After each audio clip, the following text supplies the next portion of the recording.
नमस्कार दोस्तों, आज है 22 मई और आज हम लोग सेलिब्रेट करते हैं वर्ल्ड बायोडाइवर्सिटी डे। और इस दिन को सेलिब्रेट करना इस समय हम पृथ्वी वासियों के लिए बन भी रहा है, क्योंकि पूरे पृथ्वी का तापमान कहिए या पूरे पृथ्वी का इकोसिस्टम कहिए वो धीमे धीमे खराब होता जा रहा है, क्योंकि उसमें मानव हस्तक्षेप बहुत ज़्यादा बढ़ चुका है। इस दिन को सेलिब्रेट करने के पीछे का अपना कारण है और इस समय तो इसका औचित्य और ज़्यादा बढ़ चुका है। तो आज के इस वीडियो में हम लोग इसी के विषय में बात करेंगे कि आखिर बायोडाइवर्सिटी डे क्यों मनाते हैं, कब से इसको मनाना शुरू किया गया और इस बार इसकी थीम क्या है, साथ ही मानव के लिए अपनी बायोडाइवर्सिटी को सुधारने और सुरक्षित रखने के लिए क्या क्या कार्य करने चाहिए, पूरी बातें आज हम लोग करेंगे। तो फिर नमस्कार दोस्तों, मैं सुधांशु और आप देख रहे हैं बेसिक्स की पाठशाला।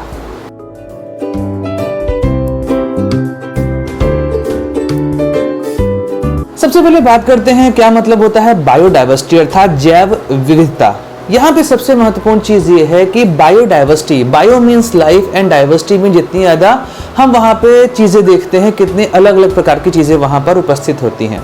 तो इस तरीके से बायोडाइवर्सिटी को हम ऐसे डिफाइन कर सकते हैं कि बायोडाइवर्सिटी वो है जहाँ पर किसी भी एक पारिस्थितिकी तंत्र या जिसे इकोसिस्टम कहते हैं, वहाँ पे कितनी नंबर ऑफ स्पीसीज, चाहे वो फ्लोरा की हो चाहे वो फौना की हो, वो रहती हैं। पूरे विश्व में कई सारे ऐसे रीजन्स हैं जहां पर आप बायोडाइवर्सिटी को देख सकते हैं। अगर हम बात करें ट्रॉपिकल एरियाज की, मीन्स हम बात कर रहे हैं इक्वेटर और ट्रॉपिक ऑफ कैंसर से कैप्रिकॉर्न के बीच का जो एरिया है, तो यहाँ पर आप देखते हैं ट्रॉपिकल एवरग्रीन फॉरेस्ट। तो ये एक अलग तरह का बायोडाइवर्सिटी हो गया। फिर जैसे आप ऊपर बढ़ेंगे, चाहे नॉर्थ और साउथ, जैसे आप लैटिट्यूड में आप ऊपर की तरफ जाएंगे तो फिर आपको मिलेगा ग्रासलैंड, ग्रासलैंड के ऊपर चलेंगे तो फिर आपको मिलेगा डेजर्ट, डेजर्ट के ऊपर चलेंगे तो आपको मिलेगा टेम्परेट ग्रासलैंड, फिर वहाँ पे आपको डिसिडियस फॉरेस्ट, फिर टैगा और टुंड्रा की तरफ आप बढ़ते जाएंगे। इस तरीके से आप देख रहे हैं कि पूरे पृथ्वी पर अलग अलग प्रकार की बायोडाइवर्सिटी मिलती है और बायोडाइवर्सिटी में आपको अलग अलग प्रकार के जीव मिलते हैं। तो इसलिए बायोडाइवर्सिटी पूरे पृथ्वी पे, क्योंकि हर जीव एक दूसरे के साथ इंटरडिपेंडेंस में है, मतलब ऐसा नहीं है कि मानव पूरे विश्व में अकेला रह सकता है, उसको बाकी जीवों की भी आवश्यकता होगी। सबसे महत्वपूर्ण चीज ये है कि मनुष्य अपना खाना खुद नहीं बनाता, इसलिए उसको ऑटोट्रॉफ्स की जरूरत पड़ेगी। ऑटोट्रॉफ्स मतलब वो जीव जो अपना खाना स्वयं बनाते हैं, जैसे हम प्लांट्स के बारे में कह सकते हैं। तो प्लांट्स अपना खाना स्वयं बनाते हैं, इसलिए उनको ऑटोट्रॉफ्स कहते हैं। तो ह्यूमन ऑटोट्रॉफ्स पर डिपेंड करता है। तो अगर ह्यूमन जो है वो अपना खाना स्वयं नहीं बना पा रहा है तो उसे ऑटोट्रॉफ्स की आवश्यकता हमेशा होगी। ऑटोट्रॉफ्स के बाद आते हैं कंज्यूमर्स। इसमें भी हार्बीवरस होते हैं, कार्निवरस होते हैं, ओमनीवरस होते हैं। हार्बीवरस वो होते हैं जो कि ऑटोट्रॉफ्स को खाते हैं, हर्बीवरस को खाने वाले कार्निवरस होते हैं, और जो दोनों को खाते हैं मतलब जो मांसाहारी भी होते हैं और शाकाहारी भी होते हैं, उन्हें ओमनीवरस कहा जाता है, जो कि दोनों प्रकार की चीज़ों का खान पान करते हैं। तो आप खुद सोचिए, अगर इस खाद्य श्रृंखला में किसी भी एक का अस्तित्व खत्म किया गया तो फिर बाकी के अस्तित्व अपने आप, जो भी जीव हैं उनका अस्तित्व अपने आप खतरे में आ जाएगा। एग्जाम्पल मैं आपको देता हूँ, न्यू फाउंडलैंड जो कि कनाडा के पास का एक क्षेत्र है, वहाँ पर व्हाइट वुल्फ पाया जाता था। समय के साथ जब मनुष्य उस न्यू फाउंडलैंड के एरिया में बसना शुरू किए तो धीमे धीमे करके व्हाइट वुल्फ जो है वो खत्म होते चले गए। व्हाइट वुल्फ खत्म होने की वजह से वहाँ पे रेनडियर्स का संख्या बढ़ने लगा। रेडियर्स जो कि ऑटोट्रॉफ्स पर डिपेंड करते थे, तो वुल्फ्स जो हैं वो रेनडियर्स को खा के उनकी पॉपुलेशन को कंट्रोल करते थे। इस वजह से जो वहाँ पर पेड़ पौधे हैं उनका जीवन बचा रहता था। लेकिन वुल्फ्स के खत्म होने की वजह से वहाँ पर रेनडियर्स की संख्या बढ़ गई। इस वजह से वहाँ के जो पेड़ पौधे हैं उनकी कई प्रजातियां खतरे के निशान के नीचे चली गई थी। तो आप खुद समझ सकते हैं कि कई सारी स्पीसीज होती हैं जो दूसरी स्पीसीज की संख्या को कंट्रोल में रखती हैं।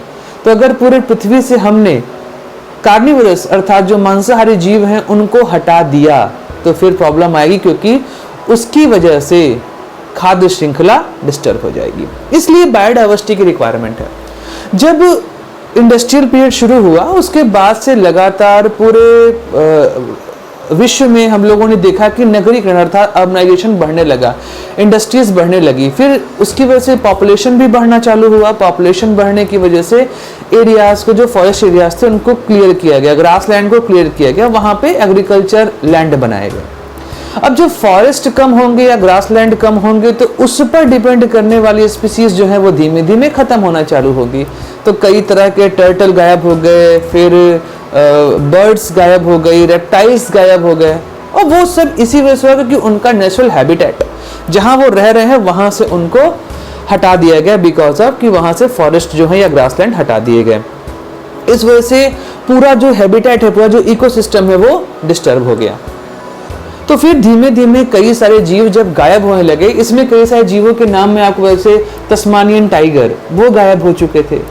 फिर इंडिया की बात करें तो यहाँ पे एशियाटिक चीता मिलता था, वो गायब हो चुका था।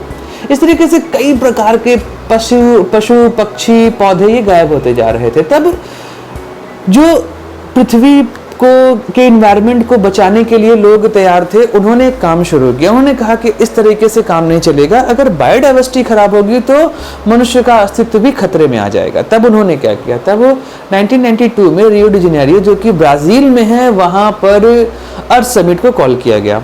अर्थ समिट को जब कॉल किया गया तो उसमें कई सारे डिसीजन लिए गए। उसी में एक डिसीजन लिया गया कि 1993 से 29 दिसंबर को हम वर्ल्ड बायोडाइवर्सिटी डे मनाएंगे। पहले ये 29 दिसंबर को मनाया जाता था, लेकिन 2001 में इसको चेंज करके 22 मई कर दिया गया। तो उसके बाद से हम लोग 22 मई को सेलिब्रेट करना शुरू कर दिए और पूरा विश्व इस बायोडाइवर्सिटी को मनाता है, क्योंकि पूरे विश्व में हर कोई एक दूसरे के साथ जुड़ा हुआ है, इसलिए इसको साथ मनाना बहुत ज़्यादा जरूरी है। कई सारे पेड़ पौधे पशु पक्षी धीमे धीमे करके आज भी गायब होते जा रहे हैं, उनका अवैध शिकार किया जा रहा है। माइनिंग की वजह से जंगल खत्म होते जा रहे हैं, नगरीकरण बढ़ता जा रहा है, हम लोग धीमे धीमे करके फॉरेस्ट के अंदर घुसते चले जा रहे हैं, उसको काटते चले जा रहे हैं। उसके अलावा प्राकृतिक आपदाओं में भूकंप आ रहा है, लैंडस्लाइड हो रहा है, अर्थक्वेक आ रहा है, सुनामी आ रही है। उस वजह से भी बायोडाइवर्सिटी को बहुत ज़्यादा हानि होती जा रही है। तो प्राकृतिक रूप से हानि को तो प्रकृति अपने आप ठीक करती है, लेकिन जो एंथ्रोपोजेनिक अर्थात मानव जनित जितनी भी आपदाएं हैं उसको कैसे हम कंट्रोल करेंगे। अभी आपने देखा कि कोरोना महामारी के दौरान जब दूसरी लहर अपने चरम पे चल रही थी तो भारत में ऑक्सीजन की कमी लगातार देखी गई, और उसके बाद से हर कोई यही बात कर रहा है कि हम किस तरीके से पृथ्वी में पेड़ पौधों की संख्या बढ़ाकर ऑक्सीजन के बैलेंसिंग को मेंटेन करें। तो बात तो वही हुई ना कि जब प्यास लग रही तब हम कुआं खोदने की बात कर रहे हैं, लेकिन अभी भी देर नहीं हुई है। जितना जल्दी हम इस चीज़ों को सुधार सकें और जितना अच्छे से इसको हम आगे ले जा सकें, वही सबसे इम्पोर्टेंट बात यहाँ पर है। इस साल का जो थीम रखा गया है वो रखा गया है we are the part of the solution, अर्थात हम भी इस सोल्यूशन का एक पार्ट हैं। और मानव जो कि पूरे इस धरती पर सबसे बुद्धिमान जीव माना जाता है, उसकी रिस्पॉन्सिबिलिटी है कि वो इसके सोल्यूशन को निकाले, उसको सॉल्व करे, और जो बायोडाइवर्सिटी की प्रॉब्लम हमको देखने को मिल रही है उस बायोडाइवर्सिटी की प्रॉब्लम को धीमे धीमे करके हम लोग शॉर्ट आउट करते चलें। क्योंकि जितना ज़्यादा हम अपने एनवायरनमेंट को, अपने बायोडाइवर्सिटी को मेंटेन रखेंगे, उतना ही ज़्यादा इस विश्व में आने वाला समय अच्छा होगा।